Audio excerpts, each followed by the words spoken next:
Esta es la hora de don Álvaro. Muy buenas tardes y adelante, señor Arbelo. Gracias, Roberto Díaz, Iluminada Muñoz y todos los que hacen posible este programa todas las tardes hasta más o menos las 6 de la tarde de la nochecita.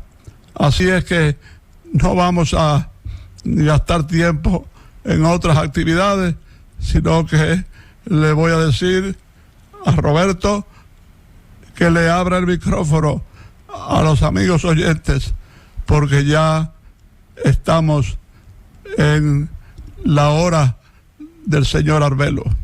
Adelante. ¿Cómo no, señor Arbelo? 809-732-0101, 809-221-0101. Llamadas internacionales al 855-221-0101. Buenas tardes.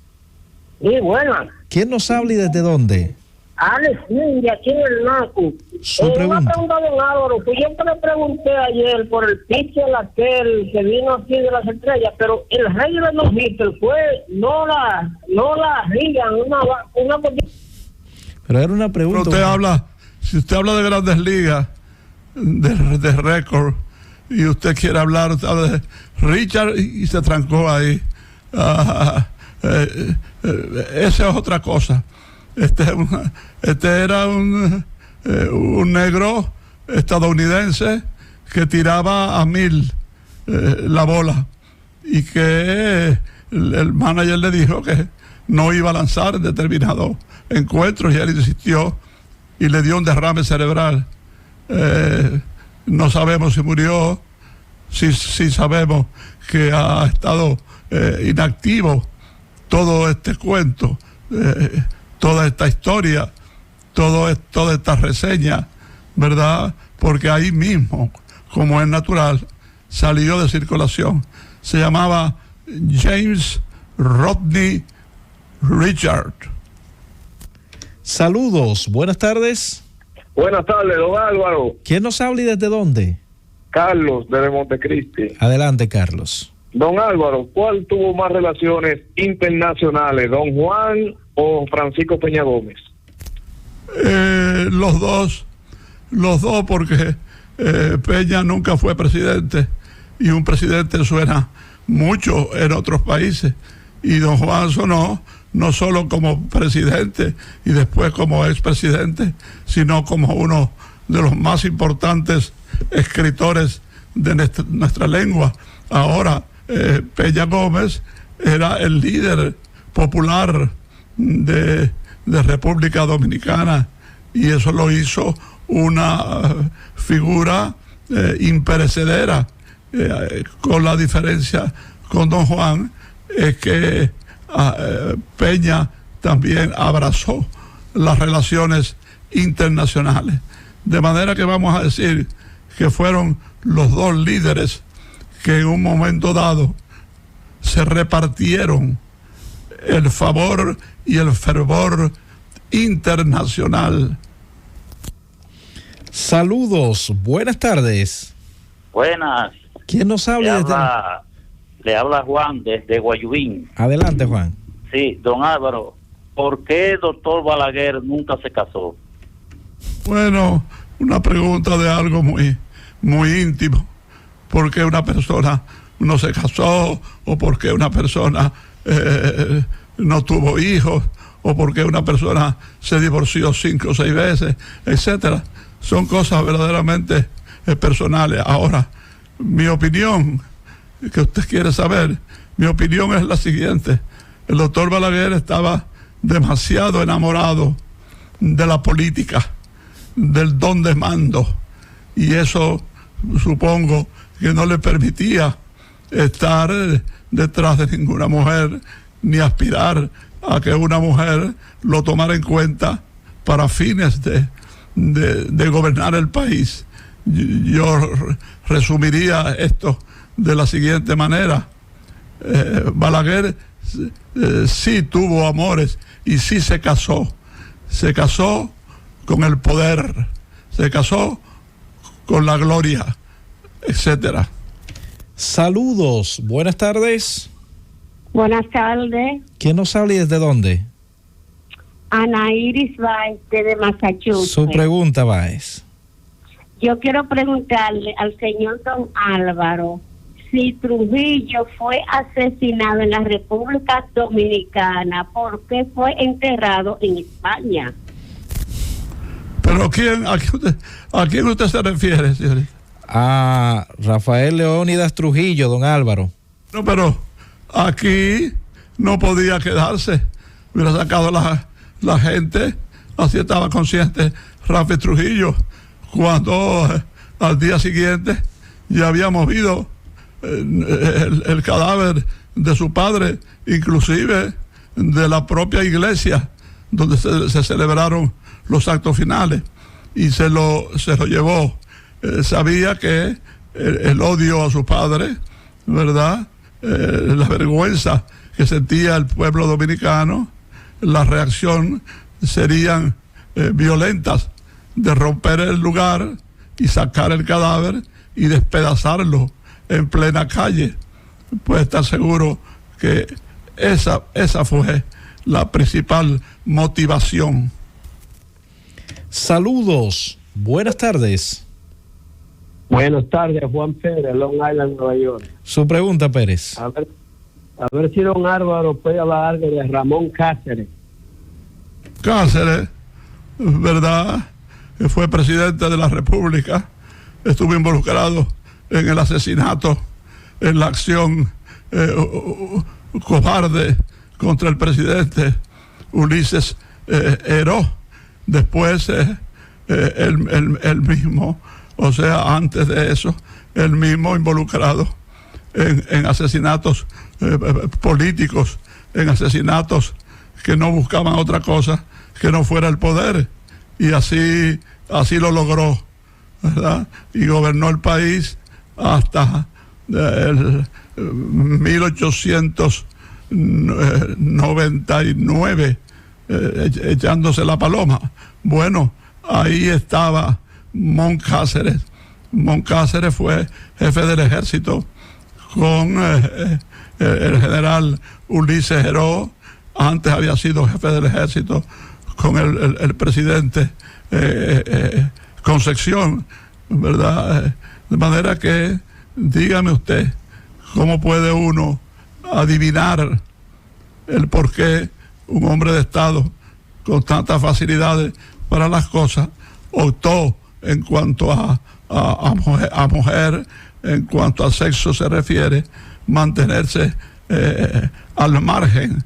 Y repito, como presidente fue acechado porque fue una acción cobarde de mocanos que estaban indignados con él, y lo acecharon, que llegó solo a Moca, y le dieron muerte, sobre todo Jacobito de Lara, el hijo de don Jacobo de Lara, un joven trastornado mentalmente, ¿verdad?, que le disparó al presidente Heró en la misma casa negocio de su padre, don Jacobo de Lara, y el presidente salió haciendo uso de un revólver, nada más tenía una mano, había perdido la otra en los afanes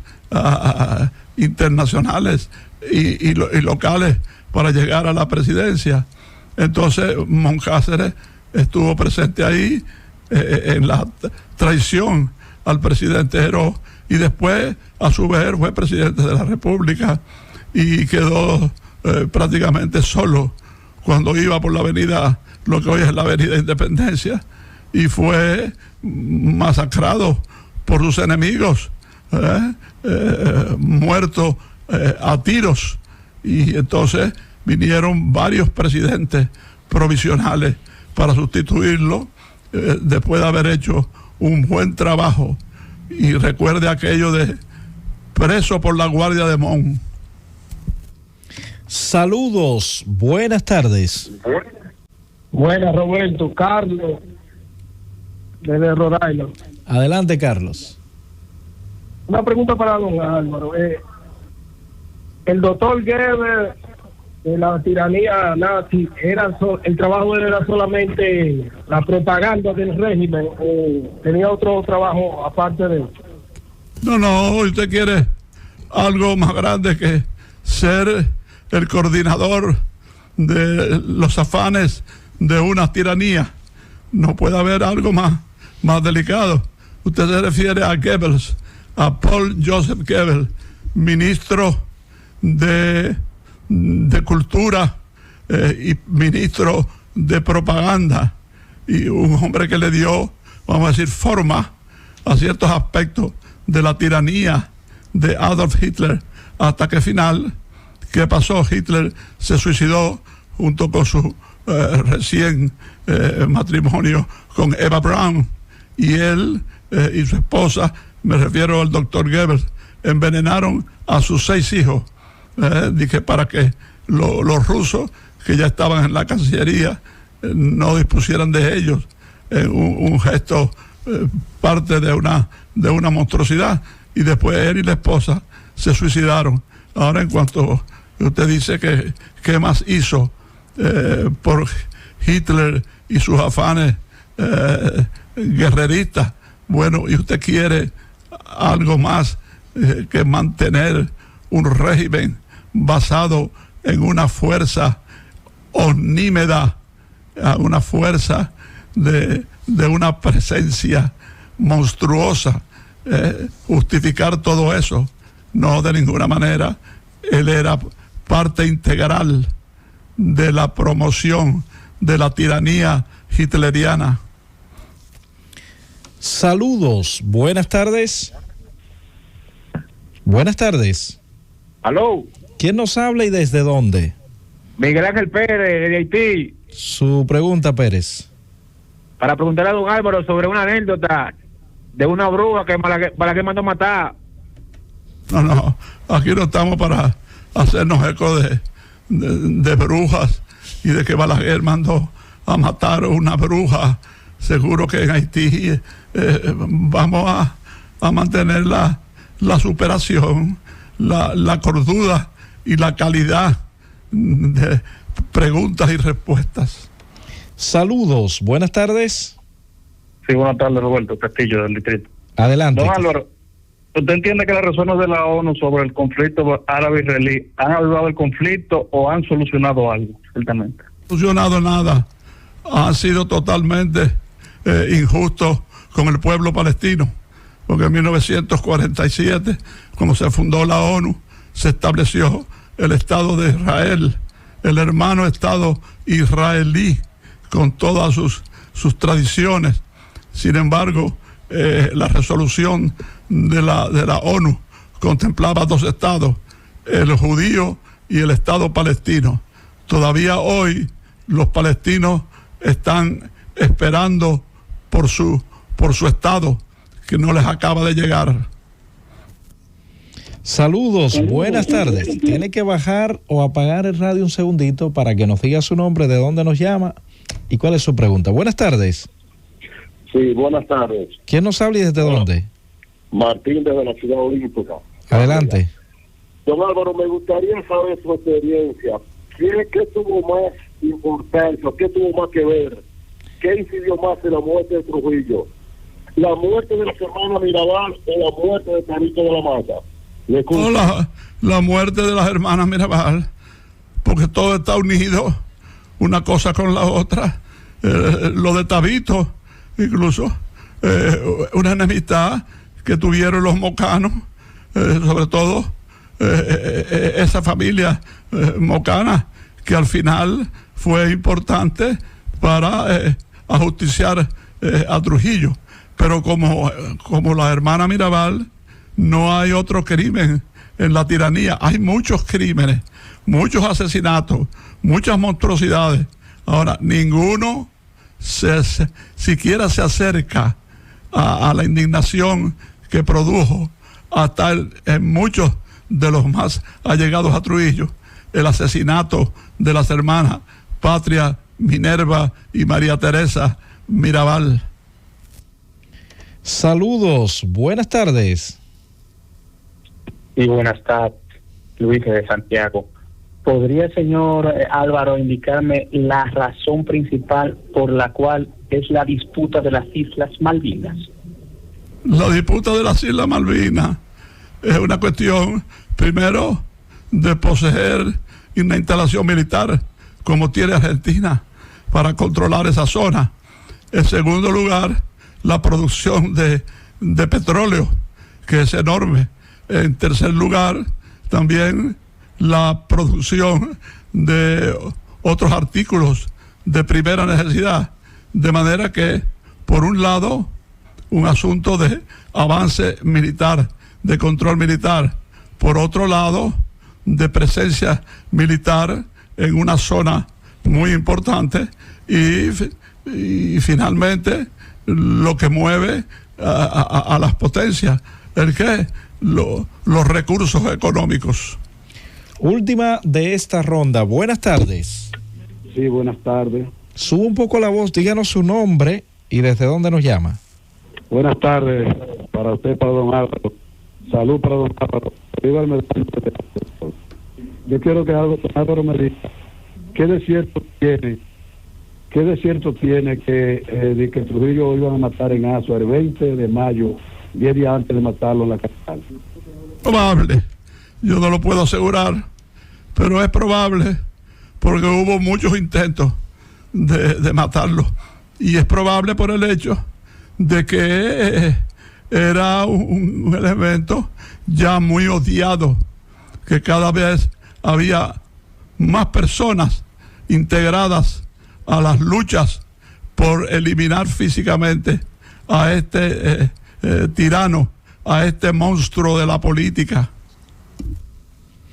Francis, nos vamos a una pausa. Regreso, don Álvaro. Continuaremos tomando las llamadas y preguntas de nuestros oyentes. Llévatelo, Francis.